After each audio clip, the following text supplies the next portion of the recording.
Hi sir, எப்படி இருக்கீங்க? Very good morning. நம்ம கிளாஸை பற்றி என்னங்கிறது சொல்லுங்கள். இந்த 2 days ப்ரோக்ராம் உங்களுக்கு என்ன கொடுத்துச்சு? நீங்கள் வரும்போது எப்படி இருந்தீங்க? இன்னைக்கு இந்த கிளாஸ் உங்களை என்ன சேஞ்சஸ் பண்ணியிருக்குது?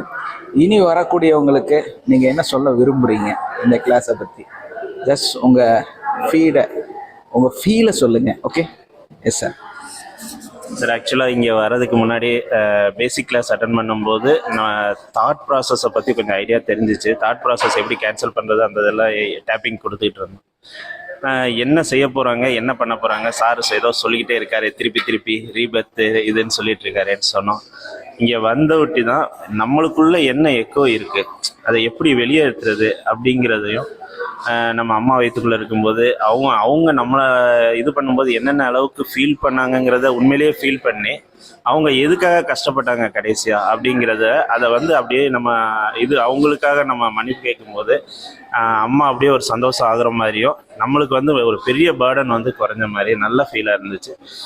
இந்த 2 நாள் கிளாஸ் உண்மையிலேயே சொல்லணும்னா அப்படியே சார் சொன்ன மாதிரி ஒரு நாள் குழந்தை இப்போ பிறந்தாச்சு, நாங்கள் பிறந்து கேக் வெட்டியாச்சு, நான் இப்போ ஒரு நாள் குழந்தை ஆயிட்டேன் அப்படிங்கிற சந்தோஷமான ஒரு மனநிலையில் அப்படியே இருக்கு. ஆனால் வரும்போது உண்மையிலேயே பார்த்தீங்கன்னா பலவிதமான ஸ்ட்ரெஸ் இருந்துச்சு. இப்போ I am feeling so happy. புதுசாக வரவங்க என்னன்னா, அதாவது இது சொல்லுவார், என்ன செய்வாங்க எது செய்வாங்கல்ல, நம்பிக்கையோடு வாங்க, கிடைச்சதை எடுத்துகிட்டு போங்க. நான் தான் எல்லாத்துக்கும் சொல்லுவேன், ஒவ்வொருத்தட்டையும் ஒவ்வொன்று கிடைக்கும். எனக்கு என்ன கிடைச்சதோ, எனக்கு என்ன தேவையோ அது மட்டும் எனக்கு என்ன ஃபீல் பண்ண அந்த மாதிரி தான் எடுத்துக்கோங்க. எல்லாரும் முதல்ல ஃபஸ்ட்டு ஃபீல் ஃப்ரீ, என்னால் வர முடியும்னு வாங்க. அப்போ தான் நானே இது வருவோமா வரமாட்டோமான்னு யோசிக்கும் போது எனக்கு வரணும்னு தாட் போட்டேன், அதுக்குரிய வழி கிடைச்சிச்சு, அது மூலிமா நான் சேர்ந்தேன். ஸோ முதல்ல இது ஜியோஜி சாருக்கும் இந்த இஎஃப்டி டேப்பிங் மெத்தடுக்கும் என்னோட மனமார்ந்த நன்றிகளை தெரிவிச்சுக்கிறேன். Thank you sir.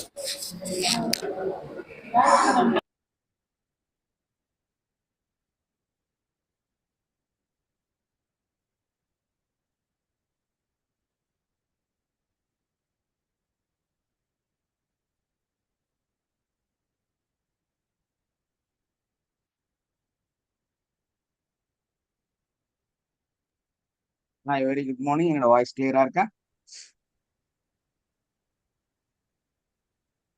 என் வாய்ஸ் கேக்குதா? கிளீனா இருக்கு sir. Thank you. Good morning sir. Okay, இன்னைக்கு என்ன டாபிக் பார்க்க போறோம் அப்படிங்கிறது யாருக்காவது ஐடியா இருக்கா? உண்மையிலே இதெல்லாம் நமக்கு தேவையா? யாருக்காவது இன்னத்தோட டாபிக் எப்பேற்பட்டது? இந்த டாபிக் ஆக்சுவலா எல்லாத்துக்கும் தேவையா? உங்களுக்கு தேவையாது அப்படி ஏதாவது ஐடியா இருக்கா உங்களுக்கு?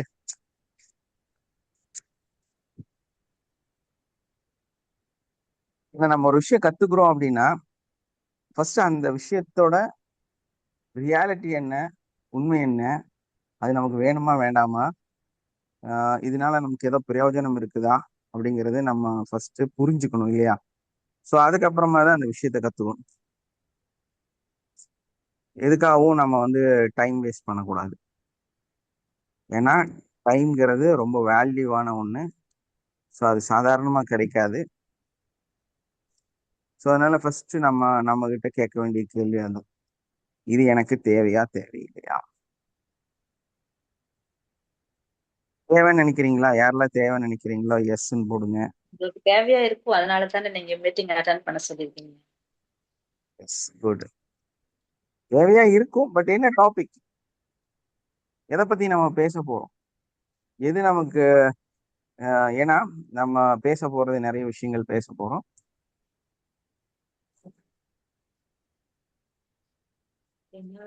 Good morning sir. Yes, very good morning. கடன் பிரச்சனை தீர்வது எப்படின்னு இன்னைக்கு டாபிக் கொடுத்திருக்கீங்க சார். Yes, good. அதுக்காக தான் இந்த ஒரு வேர்டுக்காக தான் நான் அதை கேட்டுட்டு இருந்தேன். How to get rid of debit problems. கடன் பிரச்சனைகள் இருந்து விடுபடுவது எப்படி அப்படிங்கிற டாபிக் தான் நம்ம பார்க்க போறோம். ஸோ அதுக்கு முன்னாடி நான் வீடியோ ஆன் பண்ணுமா? Yes, good.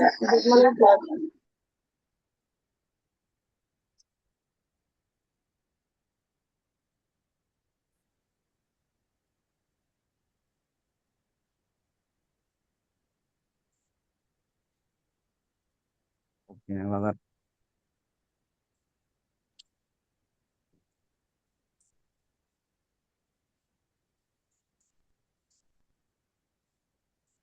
ம். என்ன பார்க்கறத விட உங்களை பார்க்கும்போது தான் நமக்கு கொஞ்சம் உற்சாகமா இருக்கும் இல்லையா? ஸோ அதனால வீடியோ ஆன் பண்ணீங்கன்னா இன்னும் நல்லபடியா நம்ம கிளாஸ் கொண்டு போகலாம். அதே மாதிரி நம்மளோட ஸ்டூடெண்ட்ஸ், கோர்ஸ் கவுன்சிலர்ஸ், நீங்க என்ன பண்றீங்கன்னா நம்மளோட வாட்ஸ்அப் அந்த குரூப்ல வந்து கிளாஸ் ஸ்டார்டட் அப்படின்னு ஒரு மெசேஜ் பண்ணுங்க. என்ன இந்த ஸ்கிரீன்ஷாட் எடுத்து அதுல ஷேர் பண்ணுங்க. அது இல்லாம நம்மளுடைய அந்த 3-4 குரூப் இருக்கு இல்லையா? ஸோ அதுல எல்லாம் வந்து ஜாயினிங்காக ஃபார்ம் ஃபில்அப் பண்ணியிருக்காங்க. பட் அவங்க ஜாயின் பண்ணாங்க. ஜாயின் பண்ணது 6:50க்கே ஜாயின் பண்ணிட்டாங்க. 6:50க்கு நம்ம கண்டிப்பா கிளாஸ் நடத்த போறது இல்லை. 7 மணிக்கு மேலதான் நம்ம கிளாஸ் நடத்த போறோம் இல்லையா? ஸோ அவங்க 6:50 6:45கெல்லாம் ஜாயின் பண்ணாங்க. ஸோ அவங்க வந்து திரும்ப ஜாயின் பண்றதுக்கு வாய்ப்பு இருக்கு. ஸோ அதனால நம்மளுடைய அந்த குரூப்லயும் நீங்க கொஞ்சம் ஷேர் பண்ணிடுங்க. ஓகே, கிளாஸ் ஸ்டார்டட் சொல்லி. ஏன்னா நான் பேசிட்டு இருக்கிறதுனால என்னால வந்து ஷேர் பண்ண முடியாது. ஸோ அதனால ஒரு ஹெல்ப்பா அந்த விஷயத்த பண்ணுங்க. இப்போ ஆக்சுவலா வந்து நம்மளோட ப்ராப்ளம் என்ன?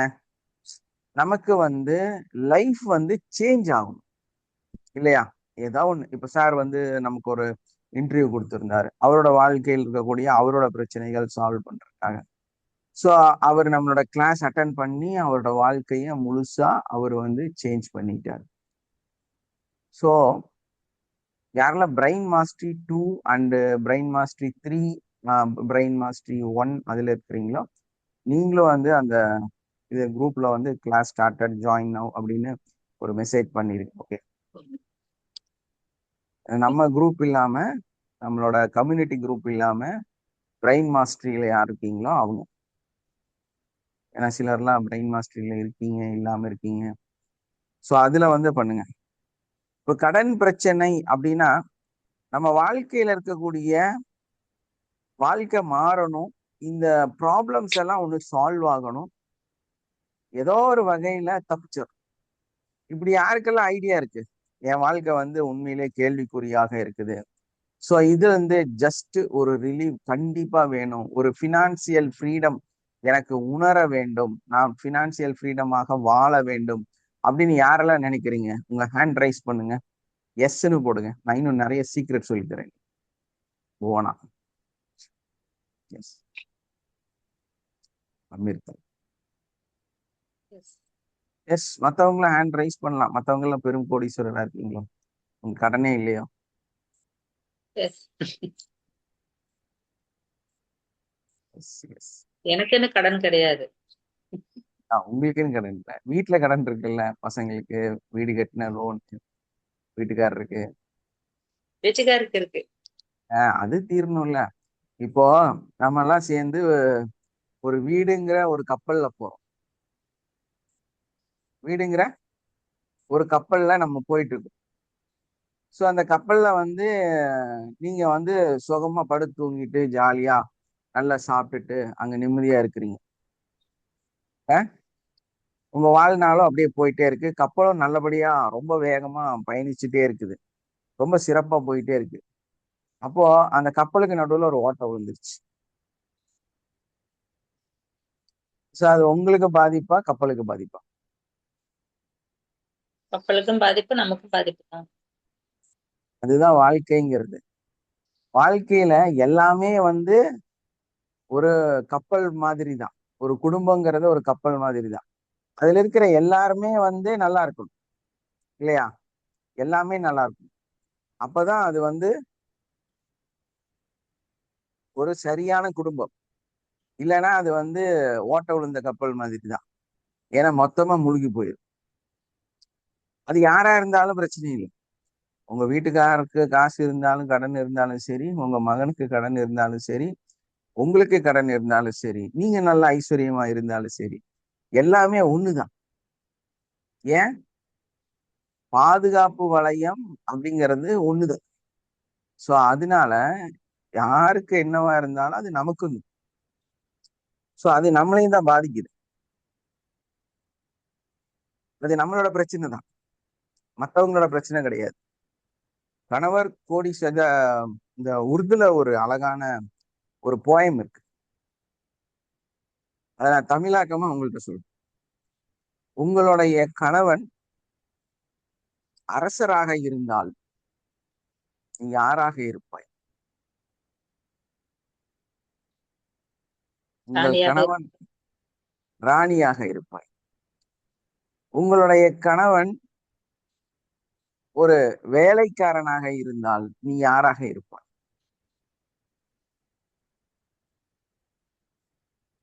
இருப்பாங்க. விளக்கறியா தான் கேடி வரும். வேலைக்காரியா தான் இருக்க முடியும், ராணியா இருக்க முடியாது. அப்போ நம்மங்கிறது அடுத்தவங்களோட கண்ணாடி. நம்மளோட வாழ்க்கையோட கண்ணாடி நம்மளுடைய கணவன் அல்லது மனைவி. அவங்க எப்படி இருக்கிறாங்களோ அது மாதிரி நம்ம நம்மளோட கணவனை ராஜாவா பார்த்தா நம்ம ராணியா இருக்கலாம். நம்மளோட மனைவிய நம்ம ராணியா பார்த்தா நம்ம ராஜாவா இருக்கலாம். நம்மளோட வீட்டுல மனைவிய வேலைக்காரியா பார்த்தா வெரி குட் மார்னிங், நீங்க வேலைக்காரனா தான் இருக்க முடியும், கோடீஸ்வரனா மாற முடியாது. அதே உங்க மனைவிய நீங்க நல்ல ஒரு ராணி மாதிரி வச்சுக்கிறதுனா நீங்க பெரும் கோடீஸ்வரனா மாறிடுவீங்க. அப்படிதானே? ஏன்னா அதுக்காக நீங்க ஓடி சம்பாதிக்க ஆரம்பிச்சிருவ. இதுதான் வாழ்க்கையோட அர்த்தம். இது புரியவே மாட்டேங்குது. நம்ம இங்கேயே ரெண்டா பிரிச்சுட்டோம். சோ இங்கிருந்தே உங்களோட தாரித்திரம் ஸ்டார்ட் ஆயிடுச்சு. நம்ம நினைச்சிட்டு இருக்கிறோம் நம்ம தனியா போட்டுல போயிட்டு இருக்கிறோம். எல்லாரும் ஒரே கப்பல்ல தான் போயிட்டு இருக்கிறீங்க. என்ன நடந்தாலும் உங்க எல்லாத்துக்கும் ஒண்ணுதான். இப்ப இந்த வருமானம் அப்படிங்கிறது நமக்கு எப்படிப்பட்டது அப்படின்னா, வரவு எட்டனா செலவு பத்தனை இல்லையா? வர்றது என்னமோ கம்மிதான், ஆனா செலவுகள் டபுள் மடங்கு. இப்ப இந்த கான்செப்ட் சரியா தப்பா, இந்த சீக்ரெட்ஸ் உண்மையில சரியா தப்பா அப்படின்னா, ஆக்சுவலா நம்மளோட எண்ணங்கள்ல நமக்கு தெரிஞ்ச ஒரு விஷயம் என்னன்னா, கடன் பற்றிய நிறைய சிந்தனைகள். கடன் கடன் கடன். சோ ஒரு மனுஷன் ஒரு விஷயத்த சிந்திக்கிறானா அது என்னவாக மாறும்? அதுவாகத்தான் மாறும் இல்லையா? கடனை பத்தி சிந்திச்சா கடன் வரும்.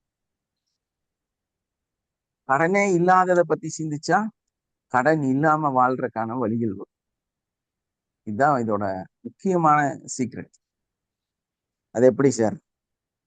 28ஆம் தேதி ஆச்சுன்னா மனசுக்குள்ள லப் லப் லப் லப்புன்னு வேகமா அடிக்குது. ஏன்னா 28ஆம் தேதி வாங்கின சம்பளம் தீர்ந்துருச்சு, ஆனா 1ஆம் தேதி இஎம்ஐ வந்துருச்சு. எப்படி பேலன்ஸ் பண்றது? ஸோ யார்கிட்டையாவது கடன் வாங்கி கொடுத்துட்டு அதுக்கப்புறம் நமக்கு வரக்கூடிய சம்பளத்துல திரும்ப அந்த காசை நம்ம திருப்பி கட்டக்கூடிய அதுக்கான ஒரு வட்டி கொடுக்கக்கூடிய சூழ்நிலை தான் இன்னைக்கு ஓடிட்டு இருக்கு.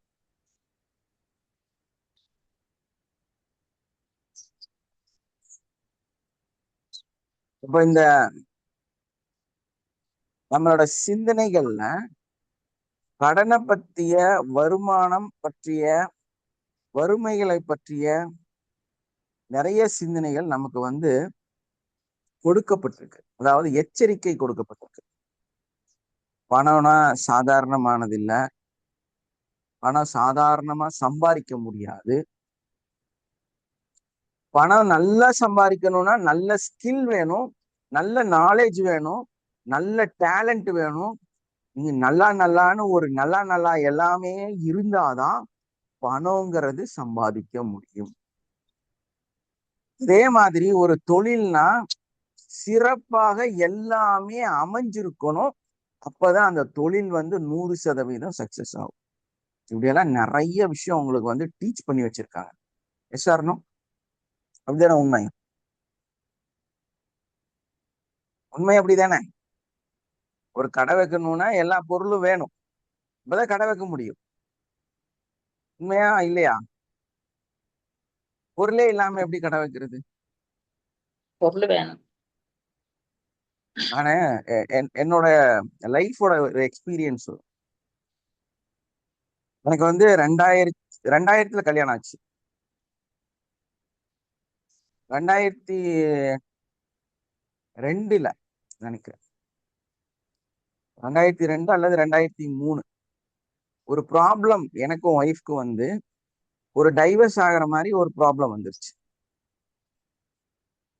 ஸோ 1.5 வருஷம் 2 வருஷம் அவங்க போயிட்டாங்க. நானும் அவங்களும் தனித்தனியா தான் இருக்கோம். ஸோ அப்ப என்ன நடந்தது அப்படின்னா, கொஞ்சம் பிஸ்னஸ்லயும் கடன் இருந்துச்சு. ஸோ எல்லாமே செட்டில் பண்ணிட்டேன். எல்லாமே கொடுத்துட்டேன். எங்க அண்ணனுக்கு மட்டும் 1200 என்னமோ கொடுக்கணும் லாஸ்டா. அப்போ வந்து நான் ஒரு ஹோட்டல் லீஸ்க்கு எடுத்து நடத்தியிருந்தேன்.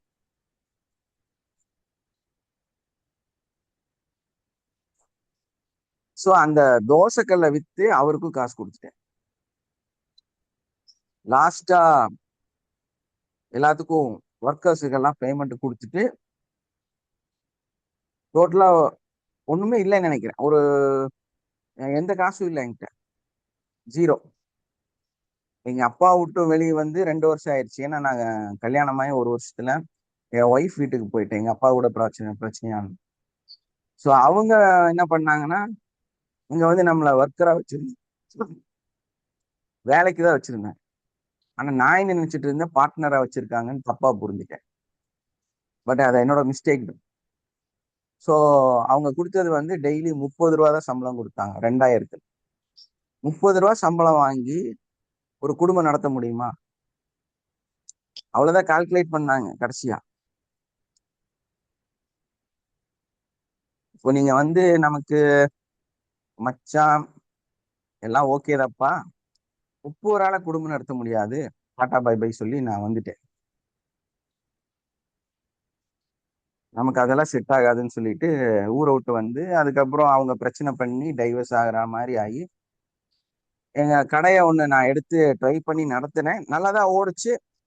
பட் இந்த ப்ராப்ளம் இருந்துச்சுல்ல, ஸோ அதனால என்னால் கண்டினியூ பண்ண முடியல. அப்படியே அது லாஸ் ஆயிருச்சு. ஸோ அங்கிருந்து நான் ஒரு பிளாட்ஃபார்ம்ல போய் படுத்து தூங்கிட்டு இருந்தேன்.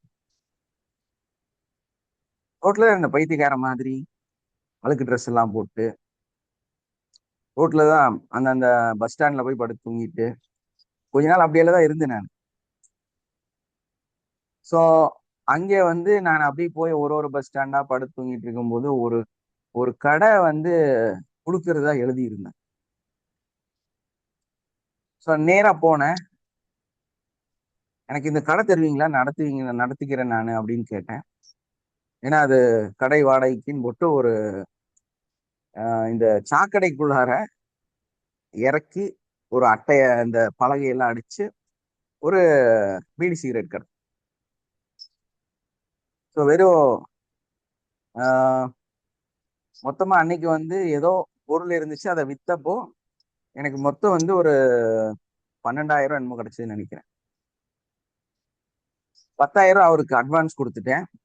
2,000 இருந்துச்சு. பிசினஸ் ஸ்டார்ட் பண்ணேன்.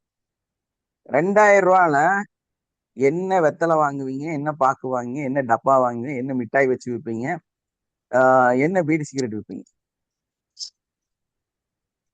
ஒரு முக்கியமான டவுன் ஹால் அப்படிங்கிற ஒரு இடத்துல அந்த ஒரு கடை வந்து எனக்கு கிடைச்சிது.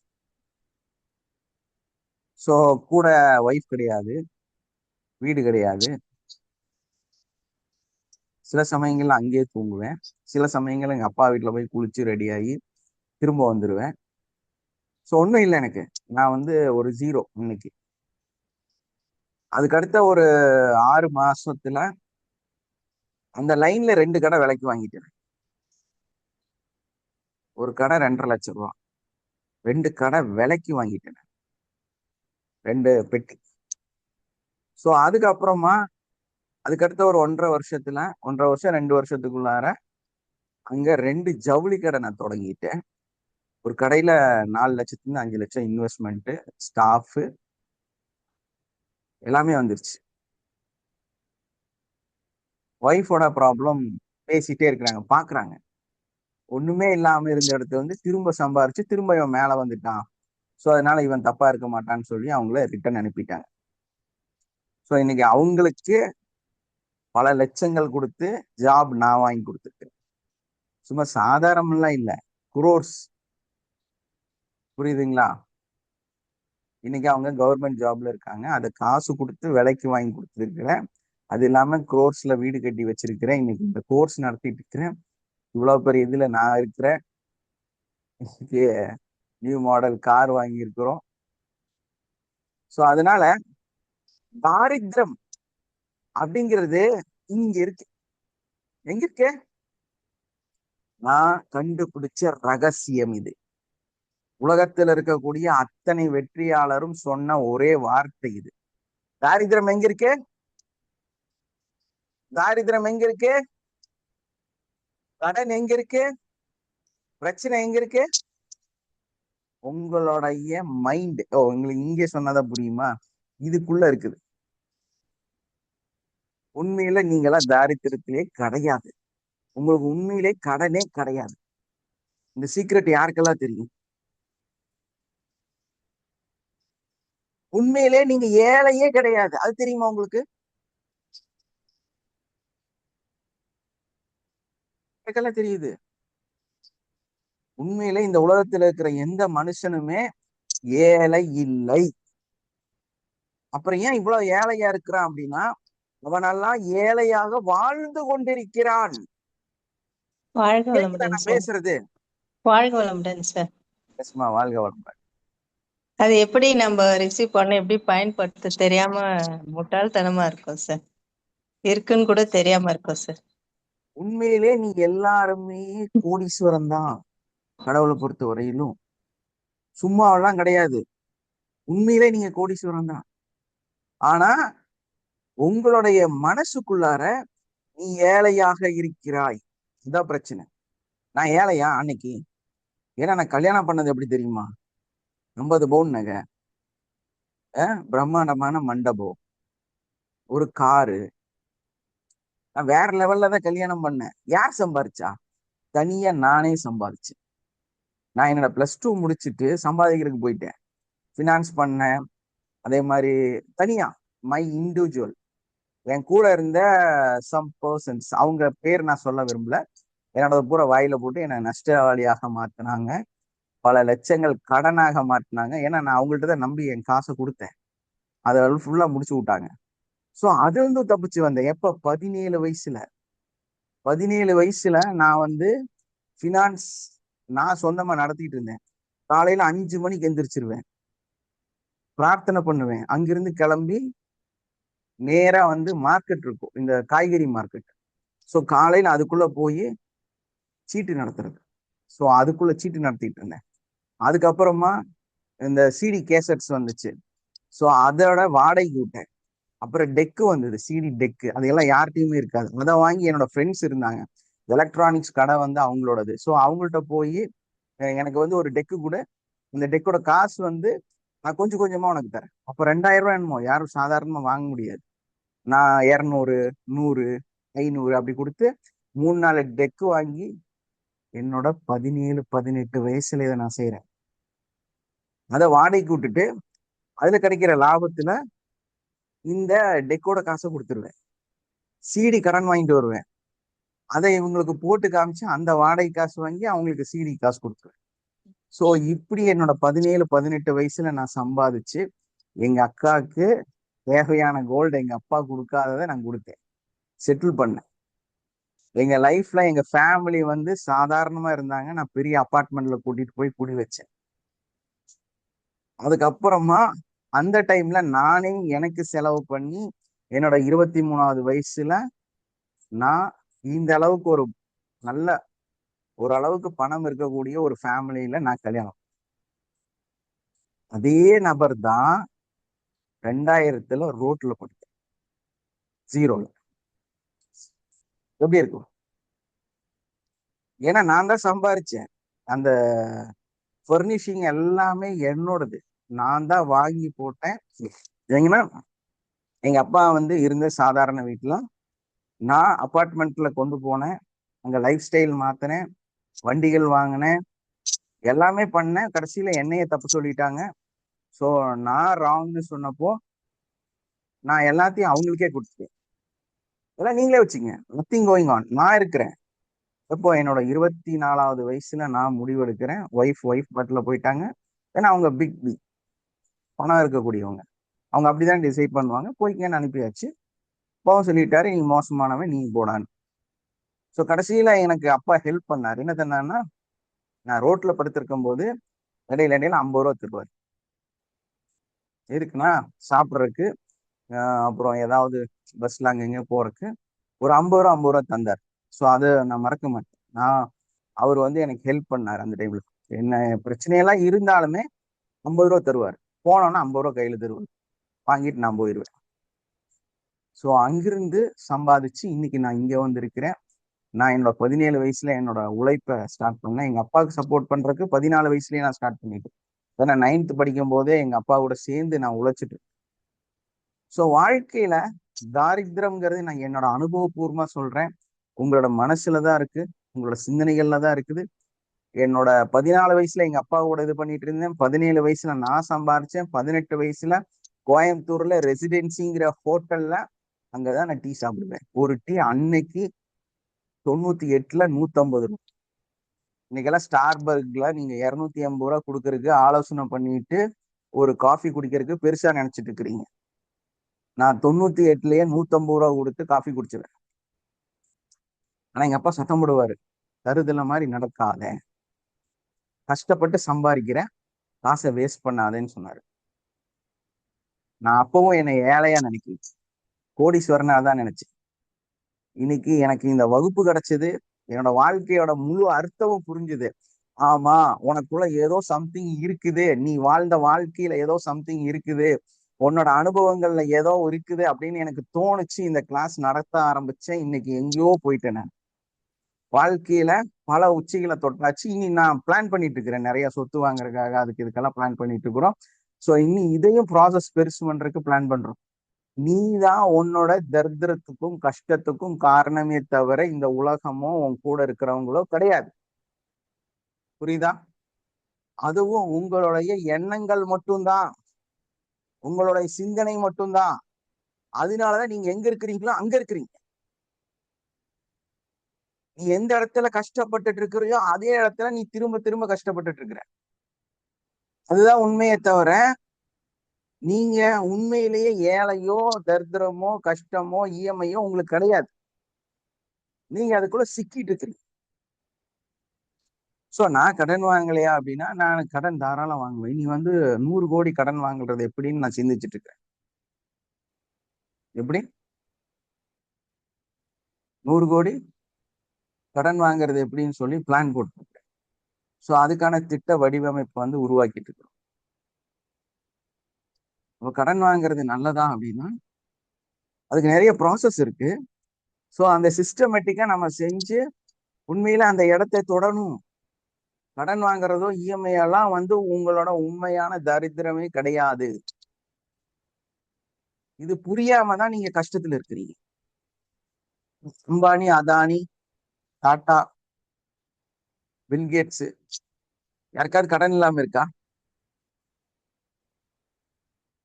மைக்கேல் ஜாக்சன் அடக்கம் இறந்து போகும்போது கடனோட தான் இறந்து போனாங்க. தெரியுமா உங்களுக்கு? இந்த உலகத்துல இருக்கிற அத்தனை மல்டி பில்லியனியர் 7 லட்சம் கோடி சொத்து வச்சிருந்தாலும் சார் நம்மள நம்பி காசு தர மாட்டேங்கிறாங்களே சார். ஏமா புரியல? நம்மள நம்பி காசு தர மாட்டாங்களே சார். நீங்க என்ன ப்ராப்பர்ட்டி வச்சிருக்கீங்க அப்படின்னு ஒரே ஒரு கேக்குறாங்க. விஷயம் நல்லா புரிஞ்சுங்க. நான் என்னோட வாழ்க்கையில நான் தெளிவா தெரிஞ்சுக்கிட்ட விஷயம், உங்களுக்கு தயாராக இருக்கிறாங்க எவ்வளவு வேணாலும் தர்றக்கு. பட் உங்க பிஹேவியரும் உங்களோட சிந்தனைகளும் தவறா இருக்கு. அதான் காரணம். நான் இருக்கிறேன், என்னோட ப்ராப்பர்ட்டிக்கு ஆக்சுவலா எங்கேயுமே லோன் தர மாட்டாங்க. என்ன காரணம்னா அது கொஞ்சம் பார்க் பண்ண ஏரியா, லோன் ரீஃபண்ட் பண்ண மாட்டாங்க. ஸோ அங்க கிடைக்காது. பட் என்னோட நன்னடத்தைக்காக, என்னுடைய நாலேஜ்க்காக, என்னுடைய அந்த பாஸ்பர்டிஸ் என்னன்னா, ஒரு லோனுக்காக நம்ம போறோம்னா உங்களுடைய கடன்காரனை நீங்க மதிக்க கத்துக்கணும். ஃபர்ஸ்ட் விஷயம் என்ன? கடன்காரனை மதிக்கணுங்க. இஎம்ஐ நீங்க போட்டிருந்தா இஎம்ஐயை திருப்பி கொடுக்குற எண்ணம் உங்கள்ட்ட இருக்கணும். அதுக்கான சிந்தனை இருக்கணும். அவங்கள மதிக்க தெரியணும். அது தெரிஞ்சா உங்களுக்கு கோடிக்கணக்கில் யார் வேணாலும் பணம் தருவாங்க. ஆனா உங்களுக்குள்ளார எல்லாம் கோபம் இருக்கு. யார் மேலன்னா இந்த கடன் கொடுத்தவன் மேல. புரியுதா? நன்றி இன்மையோட இன்னொரு பிரதிபலிப்பு. நீங்க எப்படி முன்னேற முடியும்? இதுல இன்னும் டீப்பா நம்ம பேசலாம். ஏன்னா கடைசிதான் நான் நன்றியின்மையை பத்தி எழுதி வச்சிருக்கிறேன். புரியுதா? உண்மையான ரகசியம் என்னன்னா, உங்களுடைய கடன்காரர் மீது உங்களுக்கு இருக்கக்கூடிய கோபம் தான் உங்களை கடனை திருப்பி கொடுக்க முடியாம இருக்கக்கூடிய பிரச்சனை. கடன் வாங்கும்போது சந்தோஷமா இருக்குல்ல, விசாரணம். கடன் கொடுக்கும்போது வலிக்குது இல்லையா? அதை திருப்பி கட்டும் போது வலிக்குது. அங்கதான் ப்ராப்ளமே கிரியேட் ஆகுது. எப்போ நீங்க வாங்கும் போது இருந்த சந்தோஷத்தோட திருப்பி கொடுக்கறதுக்கும் நீங்க தயாரா இருக்கிறீங்களோ, அதை கடமையா நினைக்கிறீங்களோ, அதை சந்தோஷமா நினைக்கிறீங்களோ, ஆட்டோமேட்டிக்கா உங்களுக்கு எல்லாம் சரியாயிடும். புரியுதா? நிறைய பேத்துக்கு இது தெரியாது. நீங்க கோவப்படுறதே யார்கிட்ட கடன் வாங்கினீங்களோ அவங்க அந்த காசை திருப்பி கேட்கும் போதோ கோவப்படுறீங்க. உண்மையா பொய்யா? எஸ்ன்னு சொல்றவங்க எஸ்ன்னு சொல்லுங்க பார்ப்போம். இல்ல நான் சொன்னது தப்புன்னு சொன்னவங்க நோனுக்கு போடுங்க. மனசாட்சியோட போடுங்க. மனசாட்சியோட எழுதுனீங்க. சும்மா ஆகாது. கரெக்ட் தான் சார் நீங்க சொன்னது. அதான் எல்லாம் எத்தனை பேர் அந்த உண்மையை ஏத்துக்கிறீங்க? எஸ் போடுங்க. Yes sir. கண்டிப்பா நம்ம ஒரு தடவை கடன் வாங்கினோம்னாலும் நெக்ஸ்ட் டைம் கரெக்டா இவங்க கரெக்டான ஆளுங்களா மெயின்டைன் பண்ண, இல்ல அப்படி இப்படி விட்டுட்டு போறாங்களா நம்மளெல்லாம் வாட்ச் பண்ணுவாங்க சார். நம்மளெல்லாம் கூர்ந்து நமக்கே தெரியாம நம்மள டீப்பா வாட்ச் பண்ணிட்டு அதுக்கப்புறம் தான் சார் கொடுக்கலாமா வேண்டாமான்னு அவங்க டிசைட் பண்ணுவாங்க. டக்குன்னு தர மாட்டாங்க சார். எஸ். உங்களுக்கு ஏங்க தரணும்? முதலாவது நம்ம சிந்திக்க வேண்டாமா? உங்களுக்கு ஏன் தரணும்? தர வேண்டிய அவசியம் என்ன அவருக்கு? நம்ம அது சிந்திக்க வேண்டாமா? நன்றியோட பிரதிபலிப்பு என்ன தெரியுமா? நாம் தேர்ந்தெடுக்கப்பட்டவர்களா இல்லையா அப்படிங்கிறது. நம்ம ஒரு விஷயத்துக்காக தேர்ந்தெடுக்கப்பட்டாலே நம்ம நன்றி உடையவராக நல்ல மனிதராக மாறிட்டோம்னு அர்த்தம். என்ன விஷயம் நடந்தாலும் சரி, உங்களுக்கு ஒரு நல்ல ட்ரெஸ் கிடைச்சது இன்னைக்கு, அது ஒரு நன்றியான விஷயம். கடவுள் உங்களுக்கு நல்ல ட்ரெஸ் கொடுக்கணும்னு இன்னைக்கு நாடி இருக்கிறார், நினைச்சிருக்கிறாரு, அது கிடைச்சிருக்குது. எவ்வளவு நன்றி சொல்லணும் இல்லையா? நல்ல ஹோட்டல்ல நல்ல ஃபுட்டு கிடைச்சது, நல்ல பிரியாணி சாப்பிட்டு ஒரு நன்றி தானே அது. நீங்க தேர்ந்தெடுக்கப்பட்டிருக்கிறீங்க. ஏன்னா சோறு இல்லாம எத்தனை பேரோ கஷ்டப்படுறான். ஆனா உங்களுக்கு பிரியாணி இன்னைக்கு தேர்ந்தெடுக்கப்பட்டிருக்கு. உங்களோட உணவு தேர்ந்தெடுக்கப்பட்டிருக்கு. சிந்திக்கணும் இல்லையா? ஒரு ஆளை எதுக்கு உங்களுக்கு போய் கடன் கொடுக்கிறார்? அப்ப நீங்க தேர்ந்தெடுக்கப்பட்டீங்க. நீங்க உண்மையானவனாக, தூயவராக, நல்லவராக கடவுளால் நீங்கள் தேர்ந்தெடுக்கப்பட்டிருக்கிறீங்க. அதனாலதான் உங்களுக்கு கடவுள் கடன் கொடுத்தார். எஸ்ஆர்னோ? அப்புறம் நீங்க உங்க குவாலிட்டியை மாத்தனா எந்த விதத்துல நாயும்? உங்களோட குவாலிட்டிய நீங்க சேஞ்ச் பண்ணா எந்த விதத்துல அது சரி? நீங்க கோவப்பட்டா எந்த விதத்துல அது சரியாக மாறும்? இந்த ரகசியம் தெரியாதனாலதான் நீங்க திரும்ப திரும்ப கடனை பத்தி சிந்திச்சுட்டு இருக்கீங்க. உங்களால திருப்பி கட்ட முடியாம கஷ்டப்படுறீங்க. சோ நமக்கு இது தெளிவா புரியணும். காசுக்கு காசுதான் வேணும். காசுக்கு காசுதான் வேணும். இருக்கிறதுலயே புண்ணியமான செயல் பணம் சம்பாதிக்கிறது. பணம் சம்பாதிக்கிறது தான் இந்த உலகத்திலேயே மிகப்பெரிய புண்ணியமான செயல். அருள் கொடை வள்ளல் அப்படின்னு ஒருத்தர். யாரு? அருள் கொடை வள்ளல். அவர்கிட்ட திருவோடு மட்டும்தான் இருக்குது. யாரா ஒருத்தர் தயவு செஞ்சு சொல்லுங்க, அவரு அருள் கொடை வள்ளலா இல்லையா? அவர்கிட்ட மொத்தமாவே ஒரே ஒரு திருவோடு தான் இருக்குது.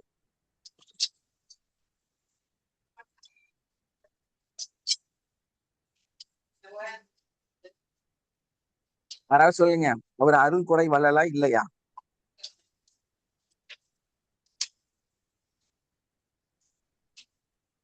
எப்படிங்க அது சாத்தியம்? அவர் பிறந்ததுல இருந்தே அந்த திருவோடு மட்டும்தான் வச்சிருக்கிறார். இடையில கதையெல்லாம் வேண்டாம்.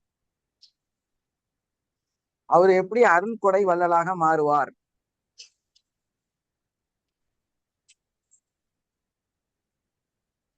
யாரும் பதில் சொல்றதுக்கு இல்லையா? இல்லையா? பேசுறது கேட்க மாட்டீங்களா? உண்மையை சொன்னா இவ்வளவு கசக்குதா உங்களுக்கு எல்லாம்? உண்மையை சொன்னா இவ்வளவு கசக்குதா உங்களுக்கு எல்லாம்? Sir good morning sir. தெரியல சார் சொல்றதுக்கு எப்படின்னு, அதான் தான் யோசிச்சுட்டு இருக்கேன். இல்ல உங்களால ஏத்துக்கவே முடியல பாருங்க. உங்களுக்கு ஆமா சார். கசக்குது. ஒரு கசக்குது இல்ல திருவோடு சார், அது வச்சிருக்கிற புரியல ஒரு சார். நபர் எப்படி அருள் கொடை வள்ளலாக மாற முடியும்? இது சாத்தியமே இல்ல. இது நடக்கவே நடக்காது. ஒரு ஓகே கோடீஸ்வரர், ஒரு ராஜா கொடிக்காக தேர் கொடுக்கலாம் இல்லையா?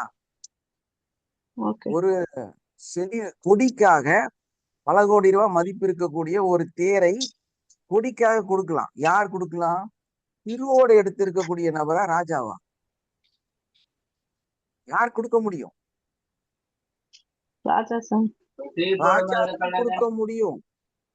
ஆமா சோ சார். நீ சம்பாதிச்சு உங்ககிட்ட பணம் இருந்தாதான் கடவுளுக்கே நீ தேங்காய் வாங்க முடியும். இல்லைன்னா கடவுளோட வாசல்ல நீ திருவோடு தான் எடுக்க முடியும். புரியுதா? இதுதான் வித்தியாசம். பணம் சம்பாதிப்பது, பணம் உருவாக்குவது, பணத்தோடு வாழ்வது என்பது ஒரு புண்ணிய காரியம். இதே உங்களுக்கு புரியல. உலகத்தை எல்லாம் குத்தம் பேசிட்டு நடக்கிறீங்க. தவறு சொல்றீங்க.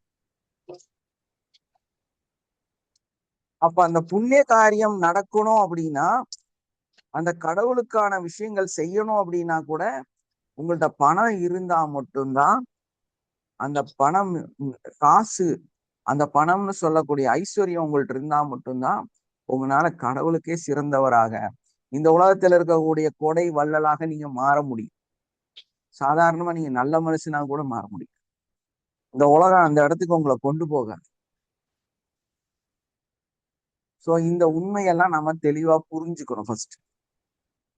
ஏன்னா பணம் சம்பாதிக்கிறத பத்தி நிறைய தவறான சிந்தனைகள் உங்கள்ட்ட இருக்கு.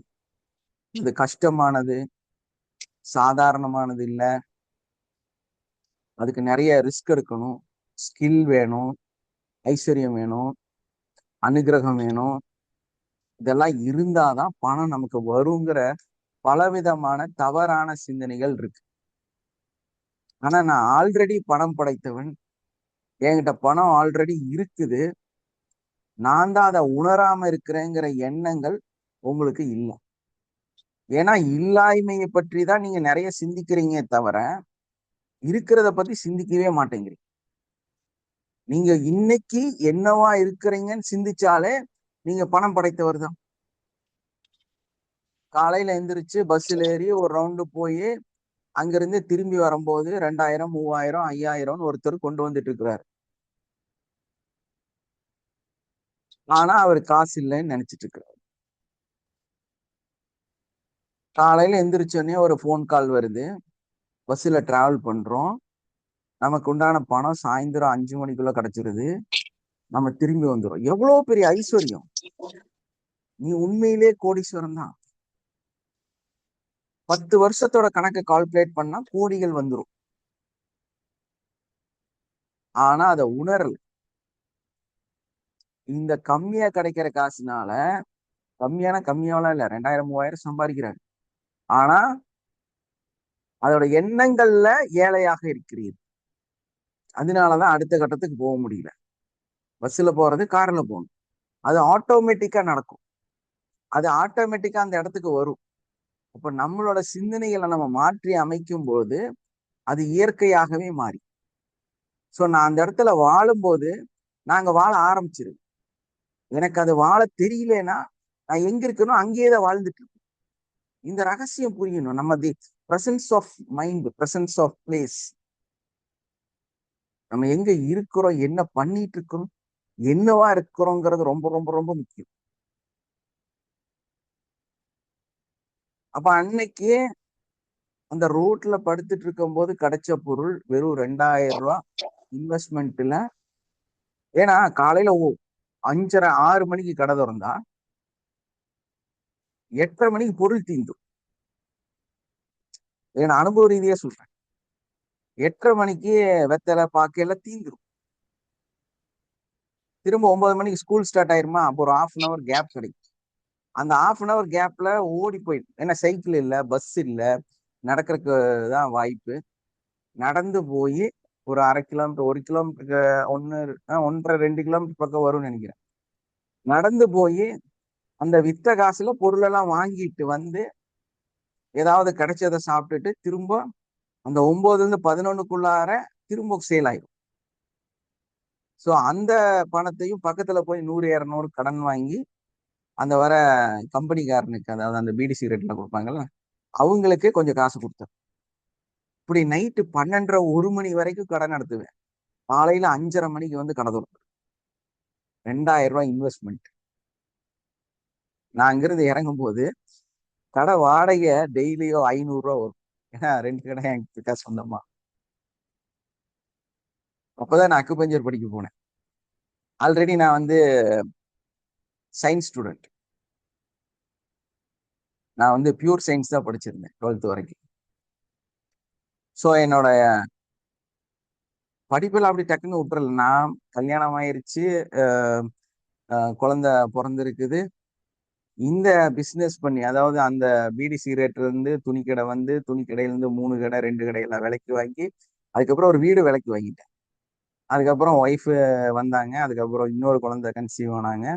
அந்த குழந்தையை கொண்டு வரும்போதே சொந்த வீட்டுல தான் கூப்பிட்டு வந்தேன். ஸோ அந்த ஏரியால நான் போய் இருந்த அந்த நபர்கள் அப்படியே தான் இருக்கிறாங்க, அங்கேயே தான் இருக்கிறாங்க. அதே மாதிரி தான் தொழில் பண்ணிட்டு இருக்கிறாங்க, அங்கேயே தான் உட்கார்ந்துருக்கிறாங்க. ஸோ நம்ம அங்கிருந்து வந்து எங்கேயோ போயிட்டோம். இன்னைக்கு நம்ம பல கார்கள் அங்க வாங்கி அங்க போயாச்சு. அந்த இடத்துக்கு போகும்போதெல்லாம் சிலர் நண்பர்களாக வந்து பேசுவாங்க. அந்த இது காட்டின மாதிரி, பரவாயில்லையே அல்வா வாங்கி கொடுத்த, அதுக்கப்புறமா பூ வாங்கி கொடுத்த, அதுக்கப்புறம் வந்து இதுல ஃபிளைட்ல வந்தேன்னு ஒரு கதை நடக்கும்ல, நான் கடவுளா ஏதோ ஒரு படம் அதுல. அது மாதிரி அங்க ரோல் வந்து எனக்கு அப்படி இருந்துச்சு. ஸோ அக்குபஞ்சர் வந்து நான் அந்த படிக்கும்போது பாருங்க, 2002ல இந்த ப்ராப்ளம் எல்லாம் நடக்குது. 2005 2007ல அக்குபஞ்சர் படிக்கிறேன். சொந்தமா வீடு எல்லாமே வாங்கியாச்சு. அந்த அளவுக்கு மாற்றத்தையும் ஏற்படுது. ஸோ இதெல்லாம் வந்து என்னோட சொந்த அனுபவத்துல நான் சொல்றேன். நம்மளோட வாழ்க்கையில கஷ்டத்தை பத்தி சிந்திச்சுட்டு, கடன்களை பத்தி சிந்திச்சுட்டு நம்ம வாழ்ந்துட்டு இருந்தோம்னா நம்மளால மீண்டு வரவே முடியாது. அது ஆக்சுவலா அதோட ரகசியமும் கிடையாது. உங்களுக்கு உங்களோட உண்மை ரகசியம் தெரியணும் அப்படின்னா, பணத்தை பற்றிய பாசிட்டிவான தாட்ஸ் நம்ம சிந்திக்க ஆரம்பிக்கும். அந்த பாசிட்டிவான சிந்தனைகளை நம்ம கொண்டு வந்து அந்த ப்ரெசன்ட் மூமெண்ட்ல நீங்க உண்மையிலே கடன் கட்டுறதுக்காக வாழக்கூடாது, நல்லா வாழ்றதுக்காக சிந்திக்கணும். கடன் வந்து ஒரு பிரச்சனையே இல்லை. இது எப்ப தெரியுமா எனக்கு ரியலைஸ் ஆச்சு? ஆக்சுவலா எழுதாத கதை தான் நிறைய சொல்லிட்டு இருக்கிறேன். சொல்லட்டா சப்ஜெக்ட் பேஸ்டா? கதை சொல்லட்டா சப்ஜெக்ட் பேஸ்டா? Interested persons yes or no போடுங்க. எஸ் போடுங்க, கதை சொல்றேன். இல்லைன்னா நான் சப்ஜெக்ட் பேசுறேன். எது வேணும்? எஸ் போட்டீங்கன்னா கதை, ஒன்றும் போடலைன்னா கூட நான் ஸ்டோரின்னு சொல்லுவேன். இந்த இது என்ன எழுதி வச்சிருந்தா அதை பேச. சார் கதவே சொல்லுங்க சார், கேக்கலாம். எஸ். ஏன்னா ஆஹ், நான் வந்து ஒருத்தருக்கு ஜாமீன் இன்னும் ஒரு 10,000 அந்த மாதிரி ஏதோ ஒன்று சம்திங் அந்த டைம்ல வாங்கி கொடுத்துருங்க. ஸோ அந்த அவங்க வந்து அது கெட்டல. அப்ப எனக்கு வந்து பயங்கரமா கோவம் வந்து அவங்கள்ட்ட வந்து கொஞ்சம் ரூடெல்லாம் பிஹேவ் பண்ணி அந்த பணம் கிடைக்கலன்னு வைங்க. அப்புறம் ஏதோ நான் கொஞ்சம் எல்லாம் அவங்களுக்கு கொடுத்து ஏதோ எல்லாம் செட்டில் பண்ணேன். பட் அதுக்கப்புறம் நமக்கு வந்து நிறைய பணம் சம்பாரிச்சோம், நிறைய மேல உச்சத்துக்கு வந்துட்டோம். ஒரு வாடகையே வந்து 10,000 20,000 30,000 வருது. அப்படிங்கும்போது இந்த 10,000 ஒரு விலையே இல்லாம போச்சு ஒரு காலத்துல. அது ஒரு பெரிய பணமாவே இல்லாம போயிருச்சு. ச்சே, கீழடா லைஃப். நம்ம வந்து இந்த ஒரு 10,000 ஒரு மனுஷன்ட்ட பயங்கரமா சண்டை போட்டிருக்கிறோம், அடிக்க போயிருக்கிறோம், கோவப்பட்டிருக்கிறோம். இது ஒரு பணமே இல்லைங்கிறது எனக்கு அன்னைக்கு தெரியாம போயிருச்சு. இது ஒரு வேல்யூவே இல்லாத பொருள்ங்கிறது நமக்கு தெரியலைங்கிறது பயங்கர சங்கடமா போச்சு. சோ அதனாலதான் சொல்றேன், நீங்க இப்ப என்னெல்லாம் கடன் கடன் கடன் கடன் சிந்திக்கிறீங்களோ, எதெல்லாம் பண பிரச்சனை பிரச்சனை பிரச்சனைன்னு சிந்திக்கிறீங்களோ, அது இந்த நிகழ்வு மட்டும்தான், இந்த இடம் மட்டும்தான். நீங்க உங்களை பெருசா நினைக்க ஆரம்பித்தால், நீங்க அதுல வாழ ஆரம்பிச்சா, இந்த கடன் எல்லாம் உங்களுக்கு ஒரு ஒண்ணுமே கிடையாது. சொல்ல போனா எந்த வெங்காயம் கிடையாது, எந்த புண்ணாக்கும் கிடையாது. நம்ம கவலைப்பட வேண்டிய ஒரு அவசியம் இல்லைங்க. நீங்க இன்னும் நிறைய கடன் வாங்கலாம். ஏன்னா அதை கட்டக்கூடிய மனிதராக நீங்க உயர்ந்திருக்கிறீங்கிற சிந்தனை தான் உங்களுக்கு வேணுமே தவிர இந்த கடன் பற்றிய கவலை தேவையில்லாதது. இந்த ரகசியத்தை தெரிஞ்ச எல்லா மனிதனும் தான் இன்னைக்கு கோடீஸ்வரன். அவன்கிட்ட கோடிகள் இருந்தாலும் கோடிகள் கடன் வச்சிருக்கான். அப்படிதானே? விசாரணம். ஏன்னா இப்ப சமீபத்துல 1000 கோடி லாஸ் ஆனாங்க. யாரு? அம்பானி. கடன் லிஸ்ட்ல அவங்க நிறைய கடன் வச்சிருக்கிறதா அறிக்கை வருது. கவர்மெண்ட் ஏமாத்திட்டாங்க, பேங்க்ல கடன் வச்சிருக்காங்க, இந்த பணம் பூரா கடனா கொடுக்குறாங்க. இப்ப அதானிக்கு வந்து நிறைய கடன் கொடுத்துட்டு இருக்கிறாங்க. இந்த பேங்கோட சொத்தை கொடுத்துட்டாங்க, அந்த பேங்கோட சொத்தை கொடுத்துட்டாங்க. எஸ்ஆர்னோ எல்லாமே கடனாக கொடுக்கப்பட்டதுன்னு சொல்லி போட்டு விமர்சனங்கள் சொல்லிட்டே இருக்காங்க. அவங்க பண்ற பிசினஸ் பல 1000 லட்சம் கோடியில ஓடிட்டு இருக்குது. ஆனா கடனை பத்தி பேசிக்கிட்டே இருக்காங்க. இந்த கடனை மக்களுக்கு கொடுத்திருந்தா நல்லா இருப்பாங்க, அதானி கொண்டே கொடுத்துட்டாங்க சொல்றாங்களா இல்லையா? எஸ்ஆர்னோ? இன்னைக்கு அதானி ஹாஸ்பிட்டல், அதானி ஏர்போர்ட், அதானி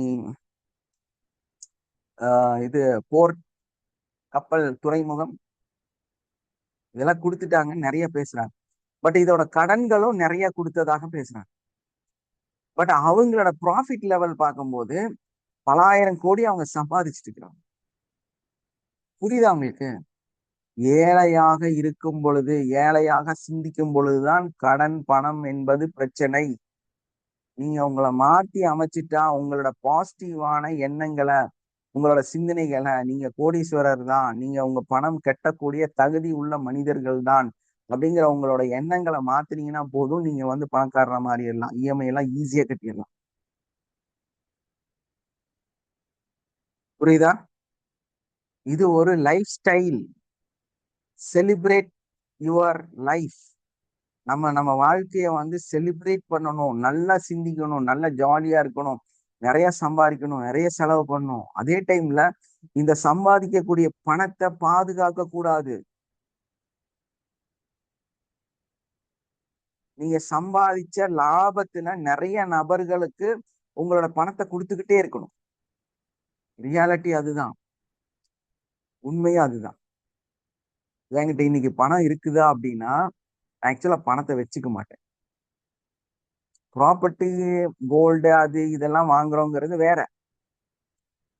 அது இன்வெஸ்ட்மெண்ட், அது வந்து வேற. ஆனா பணத்தை நம்ம ஜோப்ல வச்சுக்கணுமா அப்படின்னா வச்சுக்க கூடாது.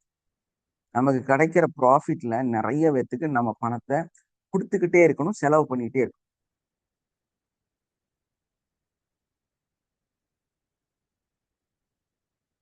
என்ன பண்ணிட்டு இருக்கணும்? பணத்தை எடுத்து பீரோல வைக்க கூடாது.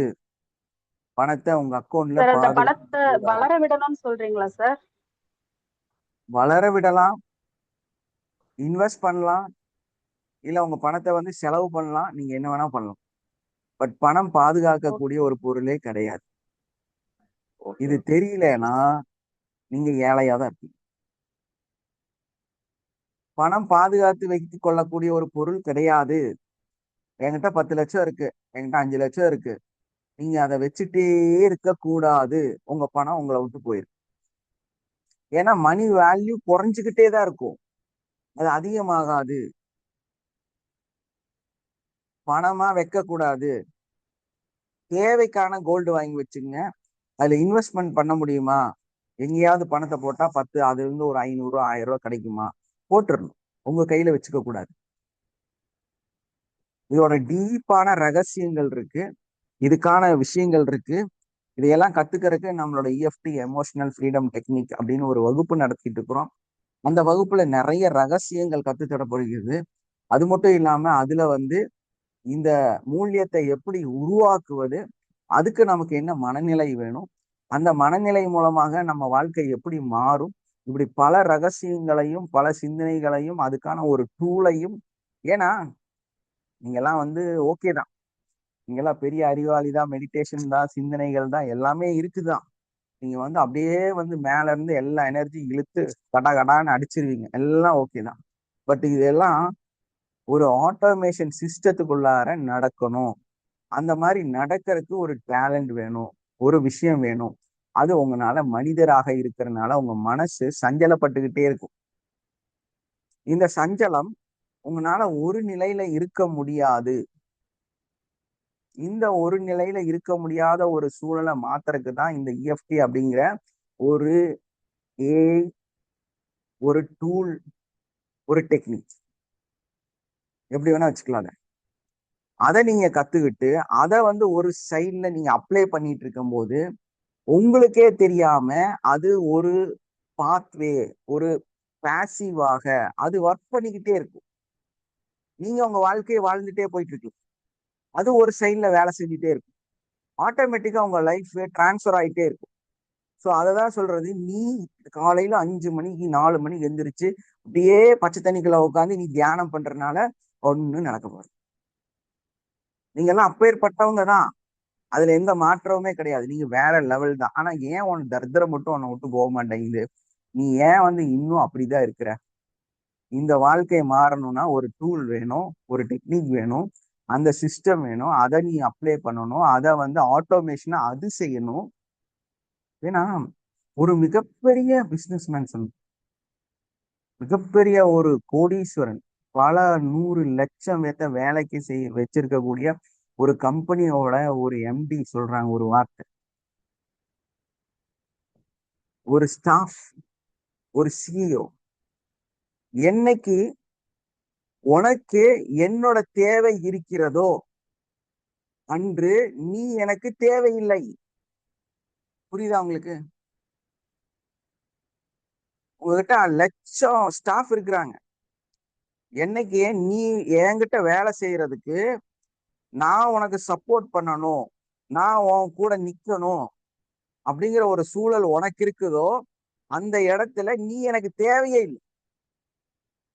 இந்த அறிவும் நாலேஜும் உங்களுக்கு இருந்தா நீங்க உலகத்தை சாதிக்க முடியும், உலகத்தை வெல்ல முடியும். அதுக்குத்தான் இந்த டூல், இந்த ஒரு டூல் அதைத்தான் செய்யுது. இந்த டூலுக்கு உங்களோட தேவை கிடையாது. நீ தலையிலா நின்று தியானம் பண்ண வேண்டிய அவசியம் இல்லை. நீ இதுக்காக உன்னோட வாழ்க்கையை தொலைக்க வேண்டிய அவசியம் இல்லை. நீ உனக்காக உன்னோட நிறைய தியாகத்தை செய்ய வேண்டிய அவசியம் இல்லை. அது அதோட வேலையை செஞ்சு உங்களை அந்த இடத்துக்கு கொண்டு போகும். அப்போ நமக்கு தேவை என்ன? என்னோட தேவை இல்லாமல் ஒரு பொருள் எனக்காக வேலை செய்யும்னா அந்த பொருள் தான் எனக்கு தேவை. புரியுதா? இந்த சிஸ்டம் தான் இஎஃப்டி எமோஷனல் ஃப்ரீடம் டெக்னிக். இதை அப்ளை பண்ணும்போது இது இப்படிதான் வேலை செய்யும். உங்களை ஒரு பெரிய நபராக மாற்றுவதற்கு, உங்க வாழ்க்கையை டிரான்ஸ்ஃபர் பண்றதுக்கு அது உறுதுணையாக இருக்கிறது. அப்ப எதை நம்ம வளவா புடிச்சுக்கணும், எதை வச்சுக்கணும்? ஏன்னா நான் வளர்றதுக்கு எனக்காக உழைக்கக்கூடிய என்னுடைய ஸ்டாஃபை நான் பாதுகாத்து, ஏன்னா என்னோட தேவை உனக்கு இருக்குன்னா நீ எனக்கு தேவையில்லை. நீ என்ன வளர்த்தக்கூடியதாக இருந்தா மட்டும்தான் நீ எனக்கு தேவை. அப்படித்தானே? நான் ஒரு கம்பெனி வச்சிருக்கிறேன், நான் நல்லபடியா நடத்துறேன், என்னோட ஸ்டாஃப், என்னோட மேனேஜர், என்னோட சிஇஓ என்னோட கம்பெனியை பல மடங்கு உச்சத்தை கொண்டு போறான் அப்படின்னா அந்த சிஇஓ, அந்த எம்டி, அந்த மேனேஜர் தான் எனக்கு தேவை. ஏன்னா என்னோட அறிவை தாண்டிய மனிதர் அவர். அதுக்காக நான் எத்தனை கோடி வேணாலும் கொடுக்கலாம், நான் சம்பாதிக்கிறதுல எவ்வளவு பணம் வேணாலும் கொடுக்கலாம். ஏன்னா என்னை தாண்டி அவங்க அவங்களோட ஐடியால அதை வந்து சக்சஸ் பண்ண முடியும். பட் அதே டைம்ல அங்க சக்சஸே இல்ல, ஜீரோ. உனக்கு எப்ப பார்த்தாலும் நான் சப்போர்ட் பண்ணணும், நான் வந்து உனக்கு ஐடியா சொல்லணும், நான் வந்து உன்கிட்ட பின்னால் நிக்கணும், நான் வந்து உனக்கு எல்லாம் பண்ணி கொடுக்கணும்னா நீ எங்கத்துக்கு அங்க இருக்கிற? விசாரணம், உன்னோட தேவை எனக்கு இல்ல. இது உங்களுக்கு தெரிஞ்சாதான் நீங்க மேல வர முடியும். இந்த எமோஷனல், இந்த இந்த மாதிரி விஷயங்கள்ல இருக்கக்கூடிய எமோஷனல் எல்லாம் மொத்தமா இல்லாம ஆக்குறது தான் இந்த வகுப்பு. இதுல இருக்கக்கூடிய ரகசியங்கள் புரிஞ்சிருச்சா? இன்னைக்கு நம்ம கிளாஸ் அட்டன் பண்ணி இந்த கிளாஸ் எப்படி இருந்துச்சு, பல கிளாஸ் உங்களுக்கு நாங்க எப்படி கொடுத்துருக்குறோம், அதனால உங்க வாழ்க்கை எப்படி எல்லாம் மாறி இருக்கு அப்படிங்கிற எக்ஸ்பீரியன்ஸை இங்க இருக்கக்கூடிய ஸ்டூடெண்ட்ஸ் யாராவது ஒருத்தர் பேசலாம். சார் வாழ்க வளமுடன் சார். வாழ்க வளமுடன். சார் இன்னைக்கு கிளாஸ் ரொம்ப அருமையா இருந்ததுங்க சார். S, thank you. என்னதான் நமக்கு காரணம் அப்படின்னு சொல்லிட்டு பல வகுப்புல நம்ம தெரிஞ்சிட்டு இருக்கோம். இன்னைக்கு கிளாஸ் வந்து நம்ம அந்த ஆட்டோமேஷனுக்குள்ள போறதுக்கு இஎஃப்டி வந்து ரொம்ப ரொம்ப முக்கியம். கன்சிஸ்டன்ஸா ஒரு செயலை செஞ்சுட்டு இருக்கும்போது ஆட்டோமேஷனுக்குள்ள நம்ம இறை சக்தி வந்து நம்மள ஆக்குபை பண்ணிருக்கு அப்படின்னு சொல்லிட்டு அந்த எக்ஸ்பீரியன்ஸ், அந்த கான்பிடென்ட் எல்லாம் இன்னைக்கு கிளாஸ்ல ரொம்ப அதிகமா இருக்குங்க சார். ரொம்ப ரொம்ப நன்றிங்க சார். வாழ்க வளமுடன் என்னவா சார். இருந்தீங்க, இப்ப என்னவா இருக்கிறீங்க, அதை சொல்லுங்க சார் நான் உங்களோட ஜிஎஸ்டி எல்லாம் நான் கேன்சல் பண்ண சொன்னேன். இன்னைக்கு நீங்க என்ன ஜிஎஸ்டில என்னவா இருக்கிறீங்க? ஆமாங்க சார். இன்னைக்கு வந்து யார் பாத்தோம்னா காரணம்? நான் ஒரு பிசினஸ் எடுத்து பண்ணிட்டு இருந்தேன், தாலுக்கா வைஸ் பண்ணிட்டு இருந்தேன். இன்னைக்கு வந்து ஒரு பிரச்சனைன்னு வரும்போது, இந்த கிளாஸ்ல வரும்போது ஒரு ஸ்ட்ரகிள் வருதுன்னா அது நம்ம அடுத்த லெவல் உயரத்துக்கானதான் ஸ்ட்ரகிள் தான். இது ஸ்ட்ரகிள் பார்த்து பயந்து அப்படியே நின்றுட கூடாது. அந்த ஃபெயிலியரை நம்ம அக்செப்ட் பண்ணிக்கிட்டு அதை நம்ம இஎஃப்டி மூலியமா நம்ம அந்த மன தைரியம், மைண்ட் சேஞ்ச் ஆட்டோமேட்டிக்கா நமக்கு வந்துடுதுங்க சார். டெய்லி கிளாஸ் பண்ணும்போது டேப்பிங் பண்ணும்போது ஆட்டோமேட்டிக்கா நமக்கு வந்துடுது அந்த மைண்டு. அப்போ நம்ம இப்போ அதை விட வேண்டிய, அந்த பிசினஸ் விட வேண்டிய காரணம் சூழ்நிலை வந்துச்சு. ஆனா அப்போ வந்து அதை பயந்துட்டு துக்கமா கொண்டாடல, துணிஞ்சு அதை விட்டுட்டு அடுத்த லெவலுக்கு நம்ம இப்போ டிஸ்ட்ரிக்ட் லெவல்ல, முன்ன தாலுக் லெவல்ல பண்ணியிருந்த பிசினஸ் வந்து இப்போ டிஸ்ட்ரிக்ட் லெவல்ல பண்ணிட்டு இருக்கேன் சார். அடுத்த லெவலுக்கு போறதுக்காக தான் அந்த ஸ்ட்ரகிள் வந்திருக்கு. நான் ஃபர்ஸ்ட் அக்செப்ட் பண்ணிக்கிட்டு அதுக்கான முயற்சி நான் ஈடுபடும் போது தானாவே அது ஆட்டோமேஷன் அதே வந்து கொடுத்துச்சுங்க சார் அடுத்த லெவல்ல. அது நான் புரிஞ்சுக்கிட்டது மைண்டுக்கு ரொம்ப காமா பீஸ்ஃபுல்லா இருந்ததுங்க சார். டேப்பிங் மூலமா தான் சார் அது அந்த மைண்ட் சாதாரண சேஞ்ச். டிஸ்ட்ரிபியூட்டரா இருந்தது இன்னைக்கு வந்து சூப்பர் ஸ்டாக்கிஸ்டா மாறிட்டீங்க. ஆமாங்க சார். ஸ்டாக்கிஸ்ட் வந்து இப்போ சூப்பர் ஸ்டாக்கிஸ்டா மாறிட்டேன் சார் அடுத்த லெவலுக்கு. ஒரு சாதாரண டிஸ்ட்ரிபியூட்டர் இன்னைக்கு வந்து சூப்பர் ஸ்டாக்கிஸ்ட். ஸோ இதுக்கு காரணம் என்னன்னா இந்த இஎஃப்டிங்கிற எமோஷனல் ஃப்ரீடம் டெக்னிக் தான். அவங்களோட எமோஷனல் என்னவாக இருந்துச்சு, நான் எப்படி தொடர்ந்து ஸ்டாக்கிஸ்டாக இருக்க போறேன், அதாவது அந்த டிஸ்ட்ரிபியூட்டராக இருக்க போறேன் அப்படிங்கிறது தான் அவங்களோட ஃபீலிங்ஸா இருந்துச்சு. ஸோ அதை உடைச்சு தூக்கி வீசி அதுல இருந்து இன்னைக்கு வெற்றியாளராக இன்னைக்கு வந்து சூப்பர் ஸ்டாக்கிஸ்டா மாறிட்டாங்க. ஸோ அதை விட்டுட்டு கொஞ்ச நாள் சும்மா தான் இருந்தாங்க இல்லையா? ஆமாங்க சார். விடும்போது ரொம்ப கஷ்டப்பட்டேன். எப்படி இந்த 10 ரூபாய் வருமானம் ஏன்னா எல்லாரும் அவங்க நம்ம சொன்ன என்ன வார்த்தை பண்றதுன்னு என்னன்னா, யோசிச்சேன். பல வருடத்தோட உழைப்பு. எத்தனை வருஷம் உழைப்புன்னு கவலைப்பட்டு இருந்தீங்க? 5 இயர்ஸ் போட்டிருந்தேன் சார் உழைப்பு. அது சரிங்களா? 5 வருஷம் உழைப்புங்கிற ஒரு எமோஷனலை அவங்களுக்குள்ள வச்சு கஷ்டப்பட்டுட்டு இருந்தாங்க. ஸோ அதை தான் நாம உடைச்சு எறிஞ்சு இன்னைக்கு அவங்கள தூக்கி வீசிட்டு இன்னைக்கு அந்த இடத்துல இருந்து இந்த பிரபஞ்சம், அதை தான் சொல்றேன், ஆட்டோமேஷனாக உங்களுக்கு பின்னால ஏதோ சம்திங் நடக்கும், உங்க வாழ்க்கை மாறும், நீங்க ஒரு இடத்த ரீச் ஆவீங்க. Okay okay, thank you all, have a nice day, love you all. நம்மளோட எல்லா கிளாஸ் அட்டன் பண்ணுங்க. ஜாயின் பண்றவங்க, புதுசா ஜாயின் பண்ணி இருக்கிறவங்க உடனடியாக ஜாயின் பண்ணுங்க. உங்களோட மொபைல் நம்பரை இதுல பதிவு பண்ணலாம். Okay, thank you all, have a nice day, love you all. Wind up பண்ணிடலாமா? நான் திங்கக்கிழமை நிறைய ஒர்க் இருக்கும், நிறைய பேர் இது இருப்பாங்க. ஸோ நான் வைண்ட் அப் பண்ணேன்.